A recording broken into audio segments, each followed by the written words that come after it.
বড় ভাই হে বড় ভাই কি দেখ খেয়াল এলো নাকি রে পিটিটা বিড়িটা ধরালাম দেখ খেয়াল এলো নাকি একটাও দৌড় দিবি না দেখি না না বড় ভাই এরকম কিছু না এই যে একটা বিড়ি আর কি দলবদ্ধ ছিলাম আর কি এটা দেই বিড়ি তো দেওয়ান যায় বাড়ি কই ভাই আপনার তো আমি চিনি আপনি এলাকার বড় ভাই চিনবো না আমার বাড়িতে আপনি জানেনি বড় ভাই ঠিক আছে এরপর যদি আর না দেই এখন মাঠো হ্যাঁ এদিকে কিন্তু জানজাল গেঞ্জাম চলতেছে বুঝছো আর যদি না দেই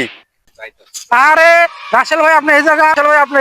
আপনি এই জায়গায় কি করেন পোলা বানায় এনে বসে আপনি যে কি করতেছেন আপনি তো মিয়া বিশ্ব শেষরা আবার পোলা বানায় কাছে আবার কিছু লিসেন টিসেন নাকি খোসা টোসা বাদ পারি সব জায়গা করেন না ঠিক আছে একটু ভালো হয়ে যায় এই পোলা বানের লাগে আবার ওই খোসার মানে ধান্দা করেন না ঠিক আছে কি জান একদিন যান পোলা বানের কাছে আপনি কি করেছে শেষরামো তো সব জায়গায় সারা জীবন করে যাচ্ছেন কেন শেষরামো করতে যাচ্ছেন নাকি আবার হ্যাঁ দৈনা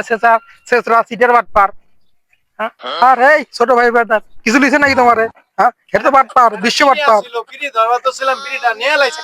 আর তাহলে চিন্তা করো কত বড় শেষরা এত বড় শেষরা একটা বিড়ির হল এই তো মনে করো যে সামাল দিতে পারে নাই এটা তোমার কাছ থেকে নিয়ে গেছে তাহলে কত বড় শেষরা হলে একটা বিড়ি নিতে পারে এই চিন্তা করো যাই হোক ছোট ভাই এইসব লোক দেখলে একটু আগে ভুগে থাকো ভালো থাকো গেলাম বাপের পকেট থেকে টাকাটা চুরি করে নিয়ে একটা বিড়ি আনছিলাম শালার শেষরা সুদের লোক মনটাই খারাপ করে যা